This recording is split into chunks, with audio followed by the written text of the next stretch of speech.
അപ്പോൾ നമ്മൾ ബീജത്തിന്റെ ക്വാളിറ്റി, അതായത് എണ്ണം, ബീജത്തിന്റെ എണ്ണം, അതുപോലെ തന്നെ അതിന്റെ അനക്കം തുടങ്ങിയിട്ടുള്ള കാര്യങ്ങൾ, അതുപോലെ തന്നെ വാരിക്കോസീലിന്റെ ഗ്രേഡ്, അതായത് എത്രത്തോളം വലിപ്പമുള്ള വാരിക്കോസീലാണ് നമ്മൾ ക്ലിനിക്കലായിട്ട് എക്സാമിൻ ചെയ്യുമ്പോൾ, ഈ 2 കാര്യങ്ങളെ ആസ്പദമാക്കിയിട്ടാണ് നമ്മൾ ഇത് ചെയ്ത് കഴിഞ്ഞ് കഴിഞ്ഞാൽ ഒരു ഗുണമുണ്ടാവോ ഈ രോഗിക്ക് എന്ന് തിരിച്ചറിയുന്നത്.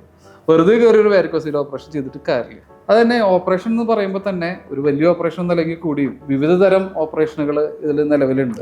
അതിൽ ഏറ്റവും ലോകമെമ്പാടും അംഗീകരിച്ചിട്ടുള്ള standard of care, golden standard എന്ന് പറയുന്നത് മൈക്രോ സർജിക്കൽ വാരിക്കോസിലെക്ടമി തന്നെയാണ്. അതായത് മൈക്രോസ്കോപ്പിന്റെ അടിയിൽ വെച്ചിട്ട് ആവശ്യമില്ലാത്ത കാര്യങ്ങൾ, അത് അവിടെ തന്നെ നമ്മൾ സേഫായിട്ട് വെക്കേണ്ട രക്തധമനികളും കാര്യങ്ങളും ഉണ്ട്. അതായത് ശരിക്കുള്ള രക്തം പ്രശ്നത്തിലേക്ക് കൊണ്ടുപോകുന്ന ധമനിയുണ്ട്, ശുദ്ധരക്തം കൊണ്ടുപോകുന്ന ആർട്ടറി എന്ന് പറയുന്ന സാധനം. അതുപോലെ തന്നെ വാസ് ഡിഫറൻസ്, അതായത് ബീജം കൊണ്ടുപോകുന്നത്, അതിൽ ലിംഫാറ്റിക്സ് കൊണ്ടുപോകുന്ന ധമനികളുണ്ട്.